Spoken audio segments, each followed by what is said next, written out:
This is a review of a new bow which was manufactured by the Hungarian manufacturer Zsolt Csermak. This bow is supposed to be a Crimean Tatar bow which has a very good, excellent finishing actually. This is the base model, so made of fiberglass lamination, but it's quite short, unlike many Crimean Tatar bows. But the bowyer said that it's based on a museum sample that is found somewhere in Hungary or Austria. So we know actually that there are different lengths of Crimean Tatar bows, although most of them are longer than the so-called Ottoman bows.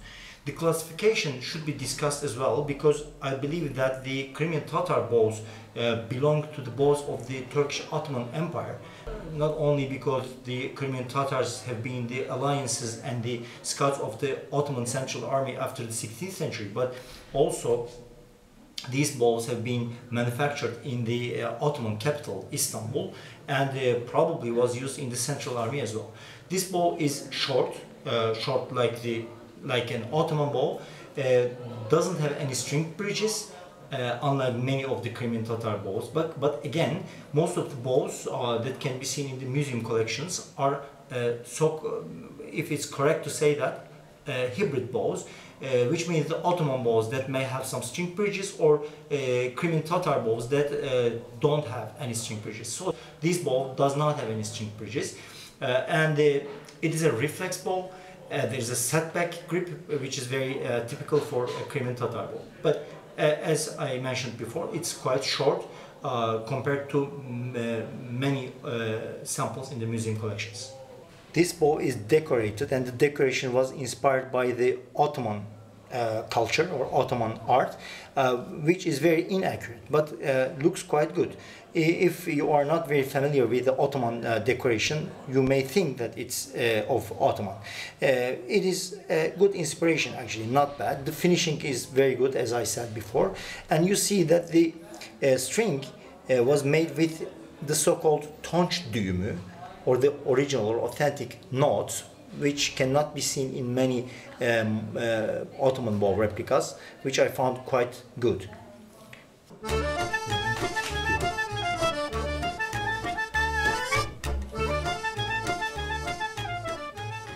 The inscription on the bow says that the maximum draw length is 30 inches.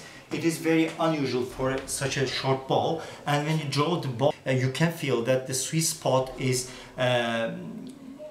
approximately at 27 to 28 inches. Even if the bow can be drawn to 30 inches, like many Ottoman bows, it should shoot from a shorter draw length, probably between 27 to 29 inches. The grip of the bow resembles the grip of the authentic Crimean Tatar bows. The Ottoman bows' grips are different. Here on the arrow pass, there is a sinew wrapping, or synthetic sinew, or such a thread. The Hungarian manufacturers like that kind of thread wrappings, which actually did not exist in the authentic bows. But anyway, it makes a good arrow pass, and because of the wear of this area, when you shoot a lot of arrows, I think this wrapping can protect this area from the wear of the arrows. The specifications of the bow is inscribed here on the lower limb, like you can see in the modern bows. It's a 39-pound bow at 28 inches of draw, and the maximum draw length is given as 30 inches. And although this bow is named and classified as a Crimean Tatar bow, like many short Ottoman bows, this can be easily drawn and shot from 27 to 29 inches. And the museum collections show that the maximum shaft length of Ottoman arrows are 29 inches. So it means that the Ottomans didn't shoot with longer draw length, despite the Memlük treatises and other Turkish culture at almost the same time, between the 13th and 16th centuries.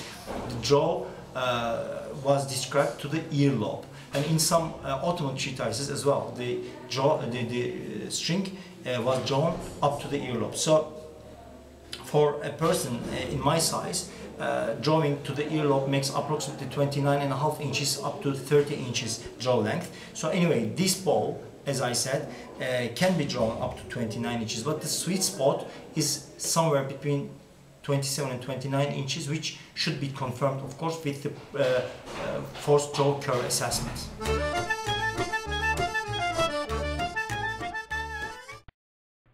The location of the sweet spot on the forced draw curve was just my estimation based on my feeling when I was shooting the ball. But afterwards I got the forced draw curve from Zsolt Csermak, and it can clearly be seen that the estimation was almost correct, and the sweet spot is somewhere between 27.5 inches and 29 inches.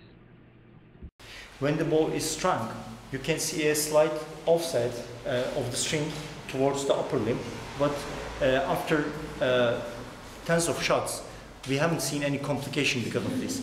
And the attempts to twist the limb slightly was unsuccessful.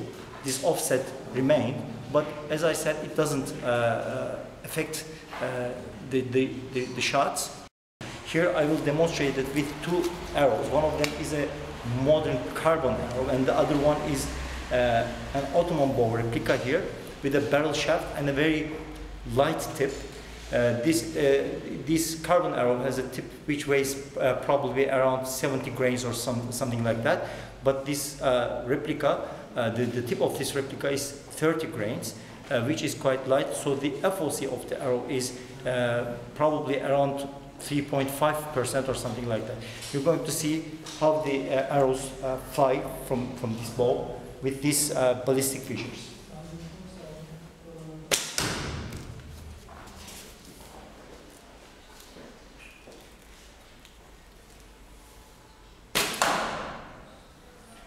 Okay, the bow shoots fast, not as fast as the bows made with different technologies, but this is the simple base model, and the poundage is only 39 pounds, so it's a sweet shooter, and at a draw length of 27 inches, it does not stack. It will stack probably at 29 inches, but if you have a consistent anchor point, it can be shot from 39 inches as well. Despite the very low FOC values of such arrows with such tiny tips, the arrows fly quite well, probably because of the advantages that the thumb release provides. But of course, the hatra, or the movement of the bow hand during the release, makes a difference as well. So we realize when we're shooting these arrows are quite sensitive to hatra. If the hatra is not performed very well, then the flight is not very straight and stable. Here you will see with the perfect hatra, the arrow flight, I hope that the camera can catch it, is quite good.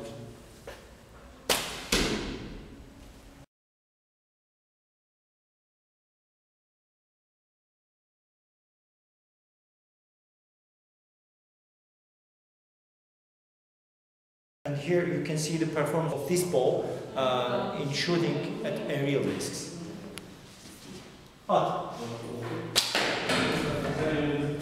Although this is the base model and is not claimed to be the fastest of all, it's fast enough actually to catch the aerial discs in the air. Hazır mısın?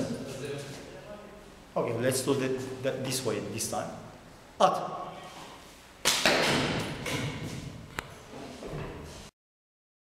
For a complete review of the bow, the potential energy that the bow stores should be calculated by using the forced draw curve, and then the arrow speeds should be measured by using a chronograph, and the kinetic energy should be calculated.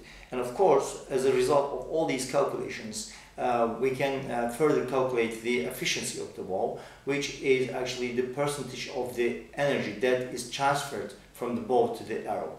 This is important, of course, not only the raw speed, but the efficiency profile of the bow.